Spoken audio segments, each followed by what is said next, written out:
The spaceport bar smelled like oil, sweat, and cheap fuel. It was the kind of place where people went to disappear or to die without anyone asking questions. Music played from an old machine in the corner. Most of the lights were broken. Aliens from every corner of the galaxy sat drinking and watching each other with cold eyes. No one smiled. Everyone was armed. At the back of the bar, in a dark booth near the wall, sat a human girl. Her name was Kale. She was small. Her skin was pale. Her hair was dark and tied back in a simple braid. She wore a brown jacket with a patch on the shoulder, the symbol long faded. Her boots were dusty. Her eyes were half closed, like she didn't care about anything. She had been sitting there for almost 2 hours. No one had talked to her. No one had looked at her for long. She hadn't even finished her drink. She looked harmless. That was her trick. A loud noise came from the front of the bar. The metal door slammed open, and 5 alien mercenaries walked in, laughing and shouting. They were Torvans, big creatures with green skin and heavy armor. Each one carried a plasma weapon. Their leader, a tall brute with scars on his face, kicked over a chair just for fun. "Look at this dump," he shouted, making the bartender flinch. One of the mercenaries noticed Kyle sitting in the corner. "What's that?" he asked. "A child?" "No, a human girl." The leader looked at her and smiled in a nasty way. "A death welder in this hole?" "Nah, can't be." He walked toward her. The others followed, laughing. Kale didn't move. Her eyes stayed half closed. She took a small sip from her cup. The leader stopped next to her table. He leaned down, close, to her face. "Hey, little human," he said. "You lost? Want me to help you find your way home?" Still, Kale didn't answer. That made him angry. He knocked the cup from her hand. It spilled across the table. The drink dripped onto her jacket. The bar fell silent. Everyone was watching now. Kale slowly turned her head and looked up at the alien. Her face showed no fear, no anger. Just quiet. The leader grinned. "What? You too good to talk to me?" Then he reached down and grabbed her jacket. What happened next? No one could explain. There was a blur, a loud crack, a scream, and then the alien leader flew. Across the room like he had been thrown by an explosion, he hit the wall. Hard. The metal cracked. He landed on the floor, not moving. His spine twisted at a strange angle. The other mercenaries stood frozen. Their leader wasn't breathing. His eyes were open wide in shock. The bartender ducked behind the counter. Everyone stared at Kyle. She hadn't moved from her seat. Her legs were still crossed. Her hands were on the table. It looked like she hadn't touched him at all. A pair of security bots rolled into the bar, red lights flashing. "What happened?" one asked. No one answered. The bartender pointed at Kale, whispering, "She didn't even touch him." The bots turned their scanners on. They replayed the camera footage. In the video, Kyle sat still. The alien reached for her, then suddenly flew backward. No weapon. No motion, just impact. The footage made no sense. The bots turned to each other. "Possible death welder," one said. The other nodded. "Do not engage." They backed away slowly. Kale stood up, calm, quiet. She reached down and picked up her cup. The bottom was cracked. She set it gently on the table and walked toward the door. No one stopped her. She didn't look at anyone. As she passed the mercenaries, one of them twitched like he was about to move. Kyle paused, just for a second. That was enough. The alien dropped his weapon and stepped back. Kyle walked out into the dark hallway and disappeared. In a shadowy corner of the bar, a tall figure watched the whole thing. He wore a black coat with a silver badge. A bounty hunter. One of the good ones, or the worst ones, depending on who paid him. He touched the comm on his wrist. "She's real," he said. "She's exactly what the stories said. Send this recording to Central Command. Name, Kale. Race, human. Class, unknown. Status, extremely dangerous." He paused, then added, "And I think she's just getting started." Far above the space station, a ship drifted in orbit. It was cloaked, hidden from all senses. Inside, a crew of humans sat watching monitors. One screen showed the bar. Another showed Kyle walking down a long hallway, her face calm, her steps steady. The captain leaned forward. "She's ready," he said. Beside him, a woman in a black uniform nodded. "Should we begin the operation?" The captain waited, watching Kale. She looked so small on the screen, so quiet. But the alien on the floor wasn't breathing, and the fear in the bar had been real. He smiled. "Yes," the captain said. "Send the message." A crew member opened a locked panel and typed in a code. The message went out, short and silent. "Earthborne unit active. Begin phase 1. Down on the station, Kyle walked past closed shops and flickering lights. People moved out of her way without knowing why. She didn't look special. She wasn't tall. She wasn't fast, but something in her presence made others step aside. She didn't smile. She didn't speak. She just kept walking toward something only she knew. Behind her, the security bots cleaned up the bar. In their report, they wrote, "One thing, subject appears harmless, subject is not harmless," and under that one red word, Earthborne. In the dark corners of the galaxy, the word was spreading. A human girl. Quiet, still, deadly. The kind of deadly that doesn't make noise, the kind that waits, the kind that doesn't need a weapon to win. Some laughed it off. Others started locking their doors. But those who had seen her, really seen her, knew the truth. This wasn't the end. It was the beginning. And the girl, who barely moved, had just taken the first step. Kale walked down the long corridor of the space station, her steps soft and slow. Behind her, the bar was silent again. The body of the alien mercenary had been taken away. The security bots were still confused. The camera footage made no sense. Everyone who saw it knew what had happened, but none of them could explain it. How could a small, quiet human girl break a full-grown Torvan soldier without touching him? The answer didn't come from science. It came from stories, and stories had begun to spread. Inside the security center of the station, 2 alien officers stared at the screen. The footage played over and over again. The female officer, a reptilian called Jakara, shook her head. "It's impossible," she said. She didn't move. Her partner, a machine hybrid named Vox 7, didn't blink. "Her energy output spiked just before impact," he said, "but only for 1 second. It dropped back to normal immediately." Was it psychic power?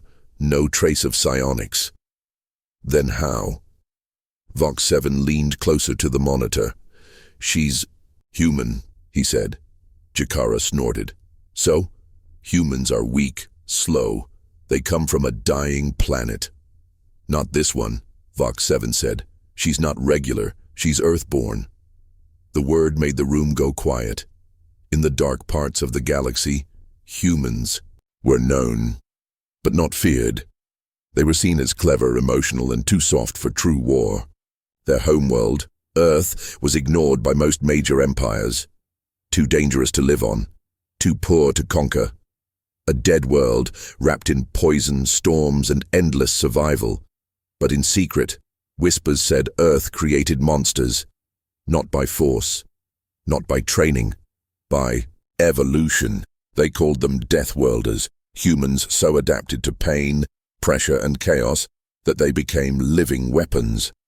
No one had ever proven it, until now. Kyle stopped in front of a transport elevator. She pressed a button and waited. A pair of maintenance workers walked by. One of them glanced at her and felt something cold in his stomach. Her face was calm, blank. But there was something behind her eyes, something heavy, like looking into the dark between stars. They kept walking. Fast. The elevator opened with a soft hiss. Kale stepped in. She tapped a location. Deck 77, cargo docks. The doors closed. As the elevator moved, Kyle leaned against the wall, her eyes closed for a moment.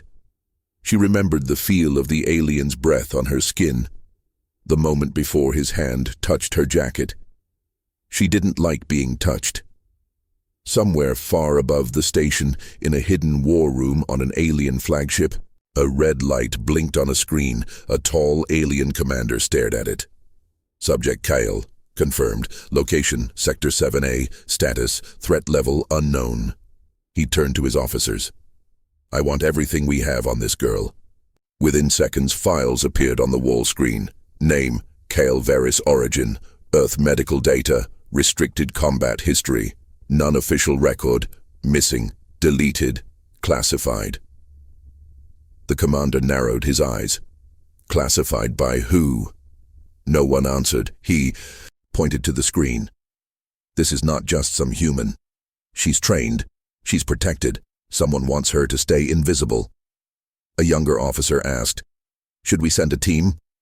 The commander paused, then said, No, not yet. We watch. We study, and we wait. Back on the station, Kale stepped out of the elevator.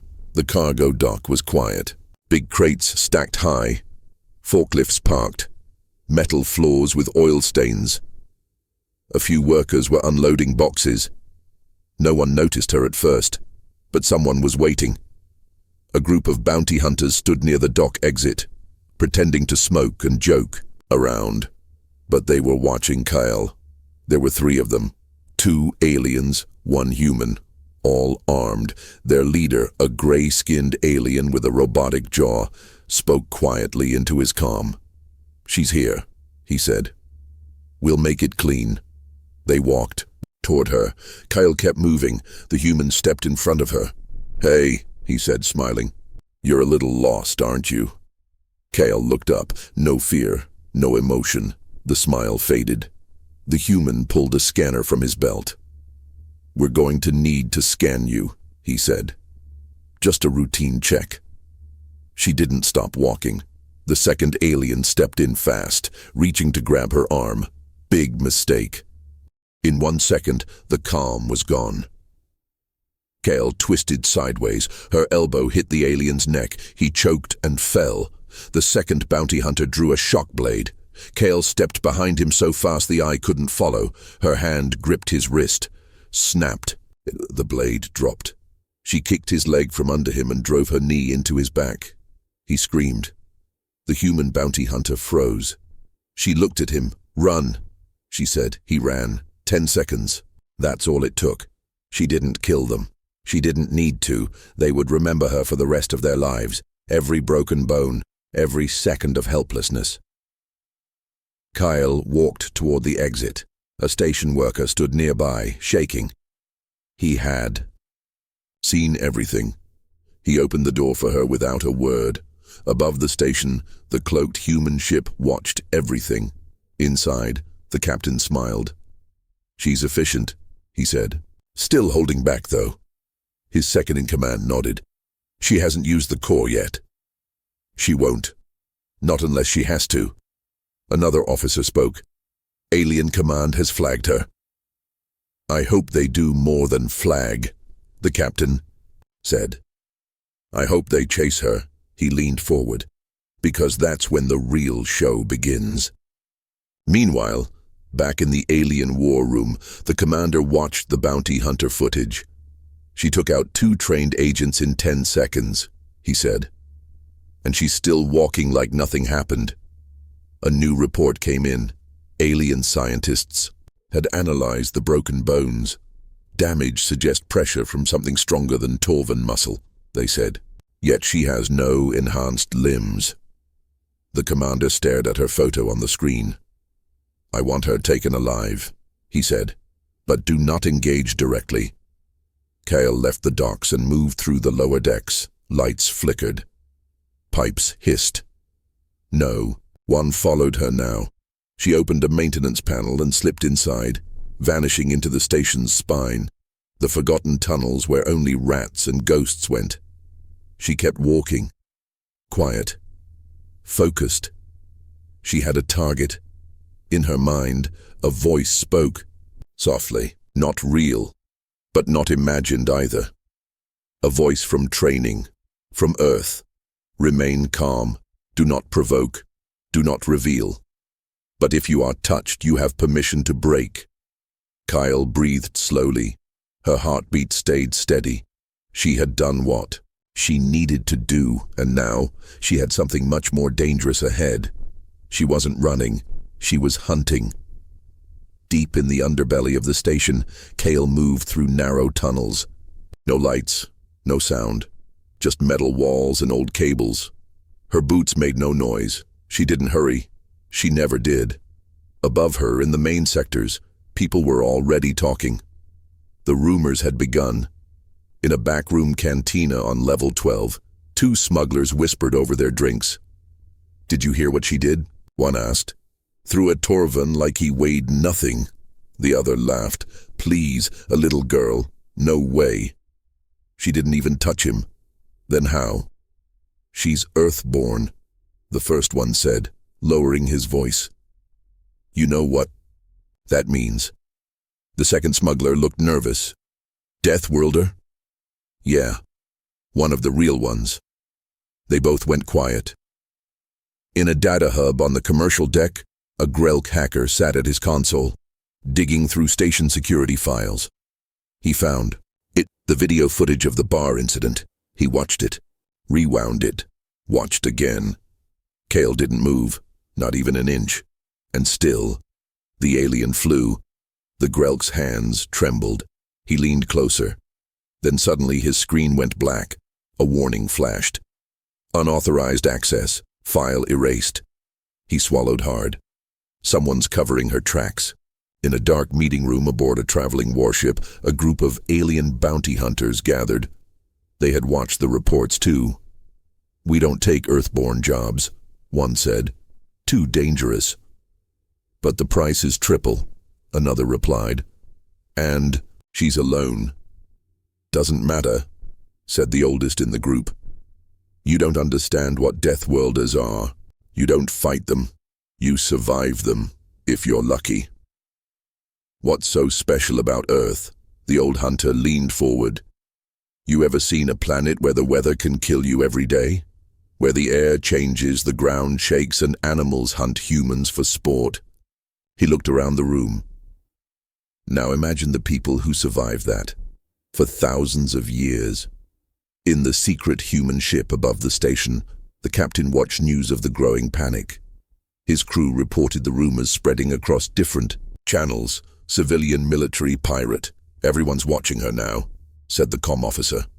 "Good," the captain replied. "Let them watch. Fear is a weapon too." "But won't they come for her?"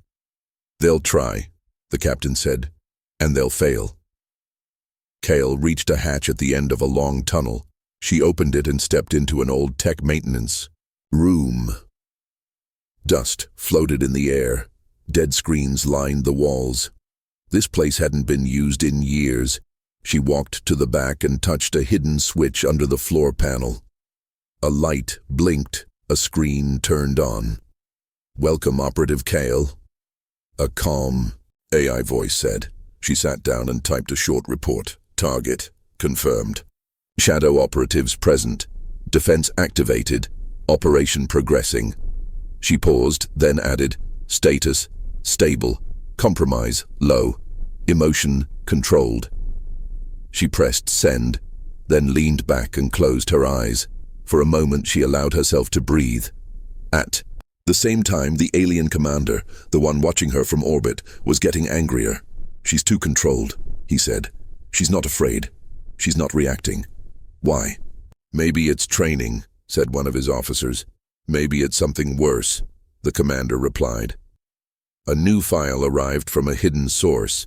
It was titled simply, Earth.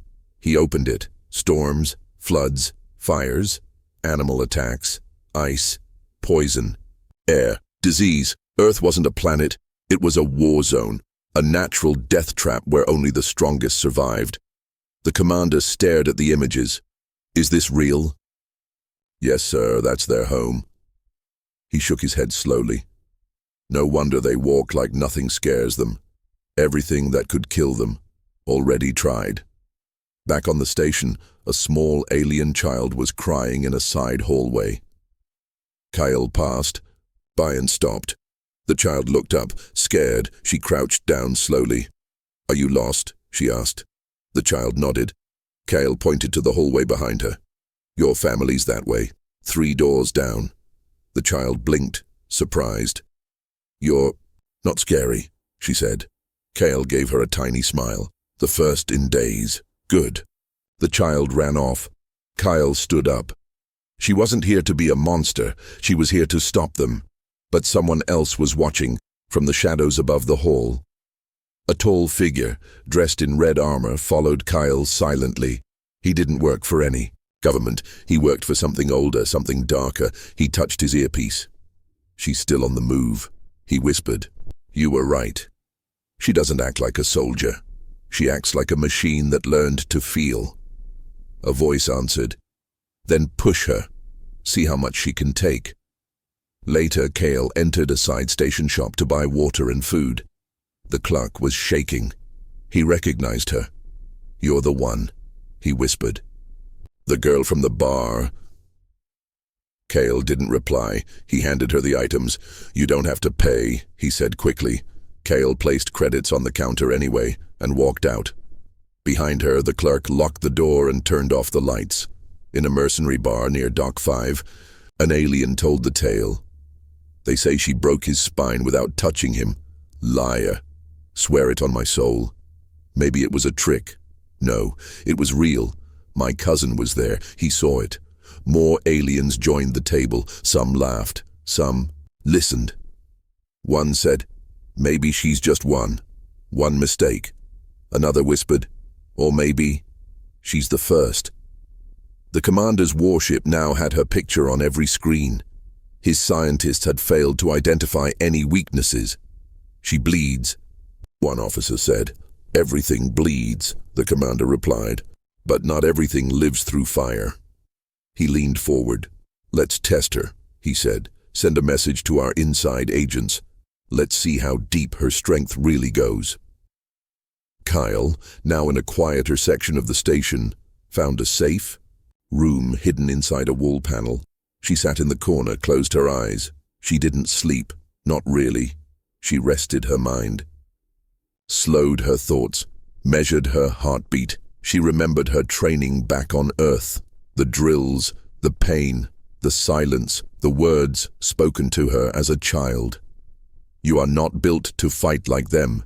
You are built to survive after they fall. Soft beep came from her wrist device.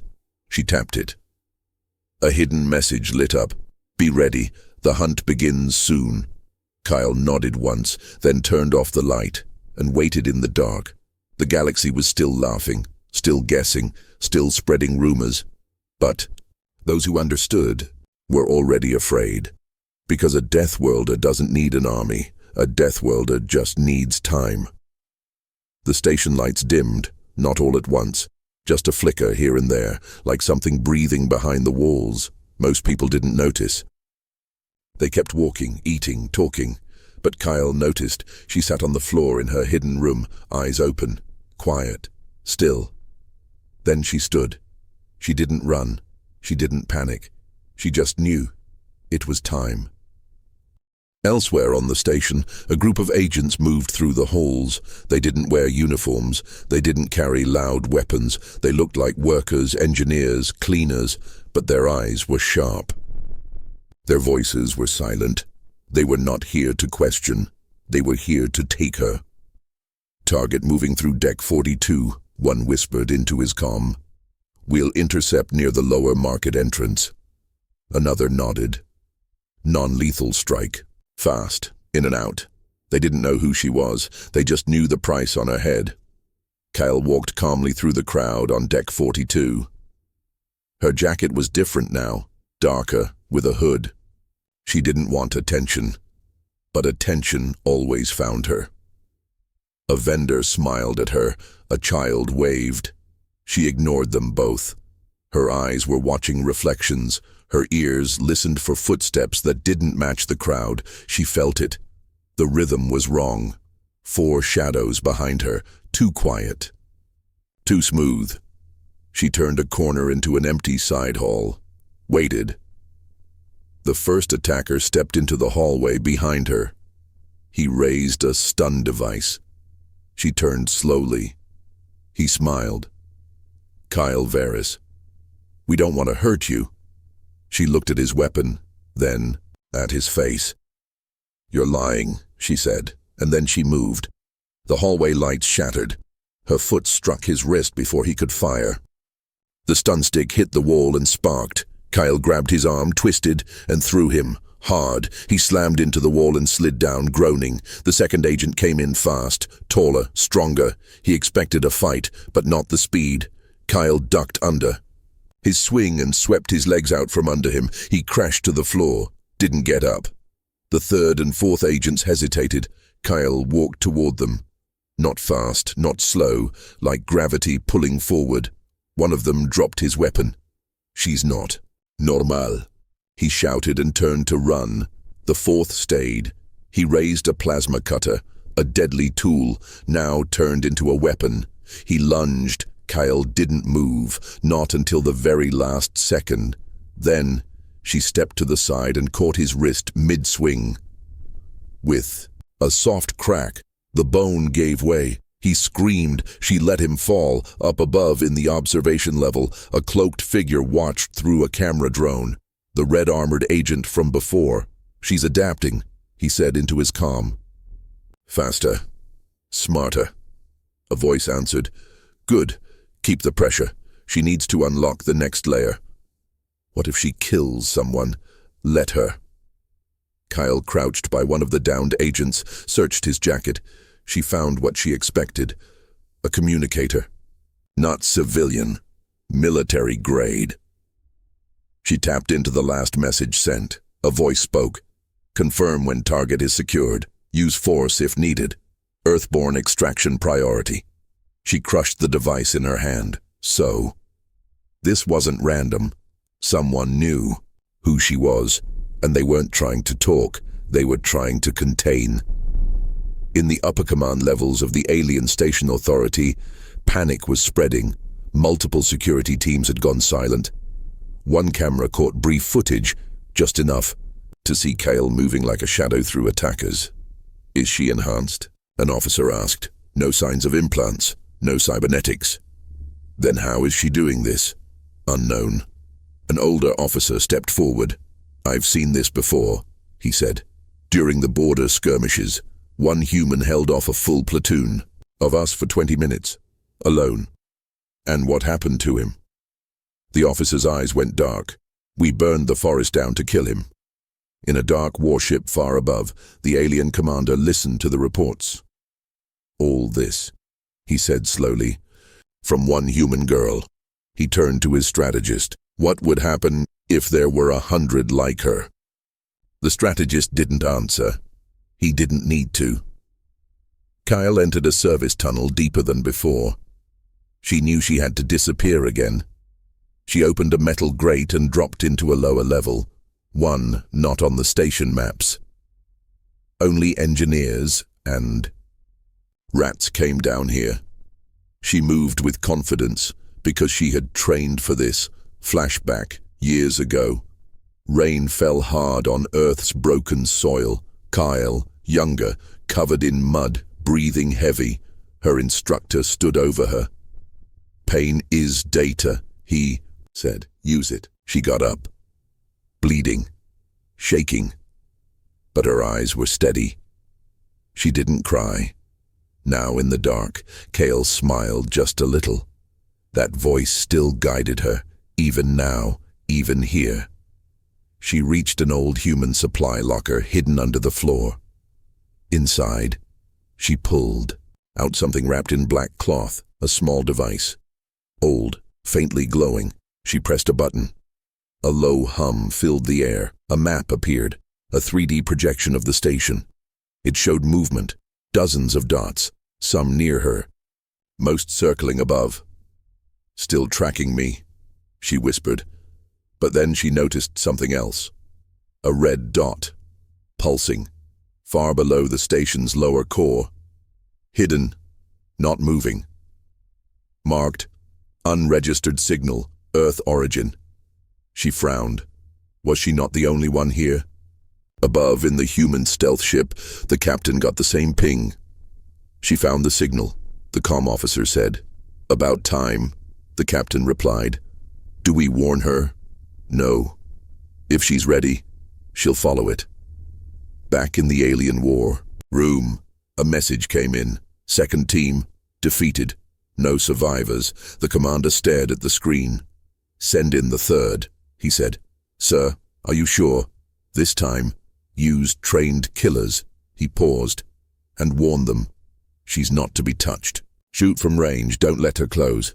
Kale didn't wait. She packed the device and began heading toward the unregistered signal. She passed broken pipes, flickering lights, and abandoned service drones. Her pace quickened. For the first time, she felt it. A connection. Something, or someone, was down there. Something like her. She didn't know if it was friend or enemy, but she had to know. Behind her in the dark, a small red light blinked, a motion sensor. Another team had already entered the tunnels. Kyle dropped into the lowest part of the station, a forgotten level built long before even the aliens took control. No lights, no voices, just cold metal and darkness. Her boots echoed softly on the steel floor. Dust floated like fog. Pipes hissed somewhere above her. She kept walking. The signal was close now. Faint, but steady. Whatever was down here wasn't dead. Behind her, 6 armed mercenaries entered the tunnel. No words. No light. Only the green glow of their night vision visors and the quiet hum of alien rifles. "She's down here," the leader whispered. One of them chuckled. "Finally cornered the human freak." "She's not just human," another replied. "She's a death worlder, don't forget that." The leader nodded. "Which means, keep your distance, no hand-to-hand. We shoot. We don't talk." They spread out and followed the faint trail of her footprints in the dust, but they were already too late. Kyle had vanished. She moved like a ghost between old support beams and forgotten reactors. The signal led her deeper, to a sealed door, half buried under a fallen walkway. She brushed the dust away from the console. Human writing, not alien. "Authorized personnel only, Earth Defense Protocol 7. Her eyes narrowed. That symbol. She remembered it. She'd seen it once before, as a child during her first deep training session. This wasn't just a door, it was a vault, and Earth had hidden something inside. Kale pressed her palm to the panel. It scanned her skin. Then, click, so. Door opened, not with a scream of rust, but a smooth, quiet glide, as if it had been waiting. Inside, soft blue lights blinked on, rows of old machines, wires, power cores, and in the center, a pod. It pulsed, alive. Kale stepped forward, heart beating faster. The pod was human tech, but more advanced than anything she'd ever seen. Thin glass covered the front. Faint frost danced across its surface. Inside was a shape, not a weapon, but a person, male, tall, muscular, unmoving, asleep. She wiped the frost away. His eyes stayed closed, but her device blinked. Life signs, stable stasis, active, Earth unit, Pauseran 4. Name, classified status, sleeping soldiers. She backed away slowly, a sleeping Earthborn, hidden, forgotten, left behind for a day. Like this, she didn't understand why. But her mission, her entire presence here, was starting to make sense. Then, the trap was triggered. A silent beep. A red light blinked on the ceiling. She turned, too late. The mercenaries dropped in from above. 6 of them, laser sights, locked on her chest. "Step away from the pod," their leader growled. Kyle didn't move. "Now," he shouted. Still, she stood still. Then she said quietly, "You shouldn't have come here." The leader laughed. "You're outnumbered." Kyle's eyes moved, scanning shadows. "No," she said. "You are." The power shifted. The floor trembled. A deep hum started to rise from the walls. Behind her, the pod's lights changed from blue to red. The systems were waking up, and so was the thing inside. The mercs panicked. "Shut it down." "I can't. It's locked." "Kill the girl, now." They fired. Kyle moved. She twisted left. A beam of plasma just missed her face.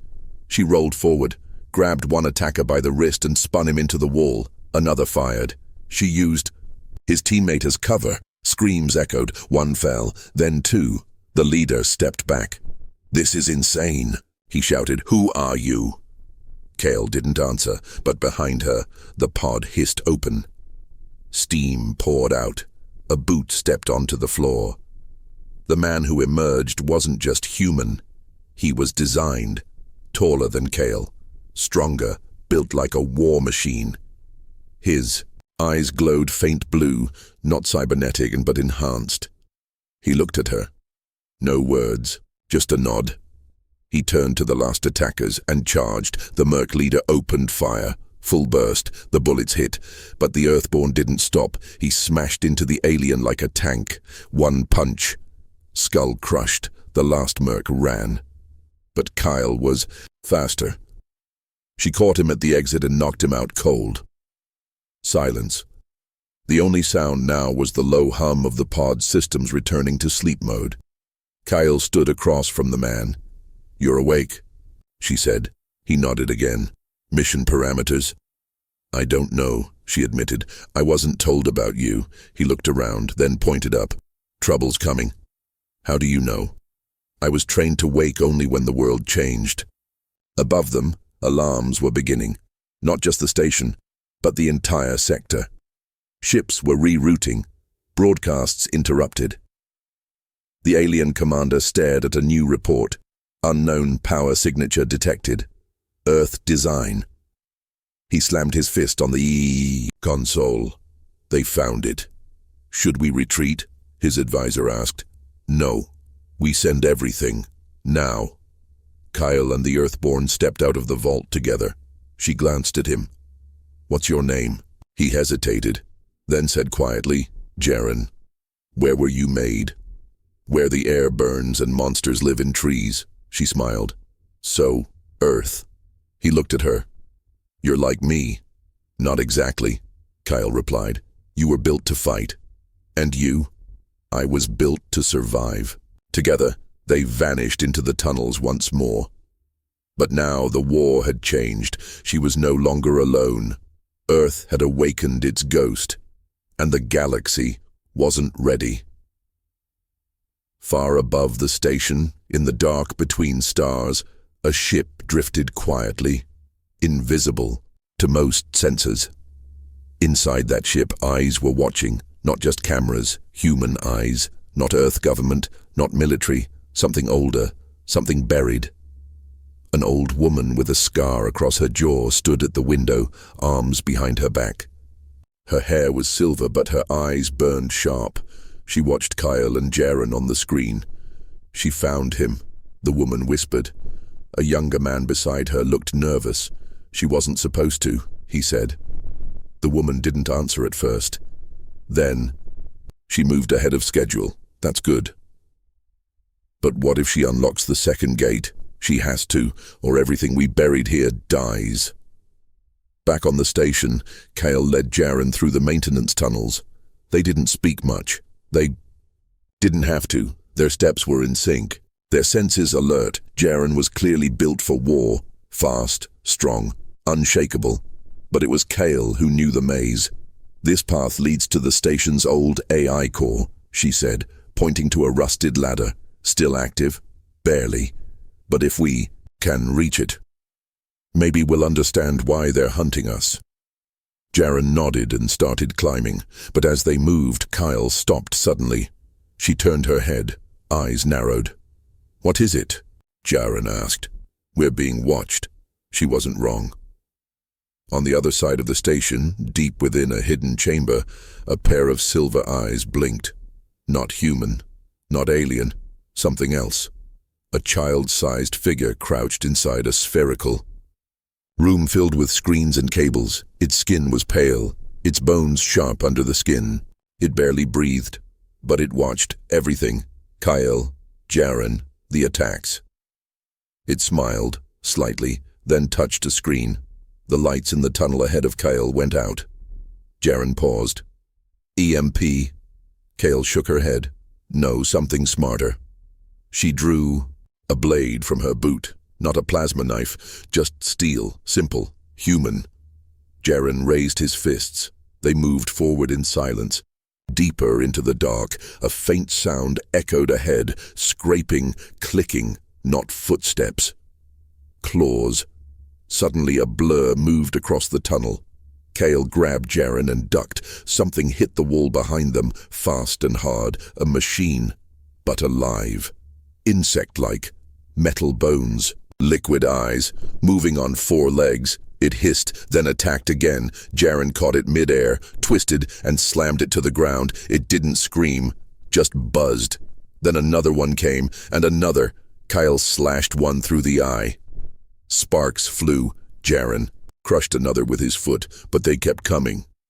"Too many," Kyle muttered. "They're not killing us," Jaren said. "They're testing us." "Why?" "I don't know. The watchers above Earth saw it too." "Activate secondary countermeasures," the officer asked the silver-haired woman. "No," she said. "Let her pass the test. But these units, she needs to prove she can lead him, or he'll go rogue." The officer hesitated, then obeyed. Back in the tunnel, Kyle noticed something odd. The machines only attacked her when she made a move. Jaren could stand still, and they circled him, curious, but didn't strike. "They're not after you," she said. "They recognize me," he replied. Kyle's eyes lit up. "Then they're not enemy drones." She took a risk, dropped her blade, and stepped forward, palms open. The machines froze, watched. Then one backed away. Then another, a few moments later. They all disappeared into the walls. Silence returned. Jaren looked at her. "You calmed them." "No, I passed." They reached the AI core chamber. The door opened with a slow groan. Inside, dust covered everything. Dead screens, old power cells, cracked cables, but the AI interface still glowed, faint blue. Kyle approached. "System?" A tired voice responded. "Human DNA verified." "Welcome, Kale Veris." Jaren blinked. "It knows your name?" Kale didn't look surprised. "I was raised by one of Earth's forgotten programs. My file was never deleted." She leaned close. "Access." "Project Red Vault. Show everything."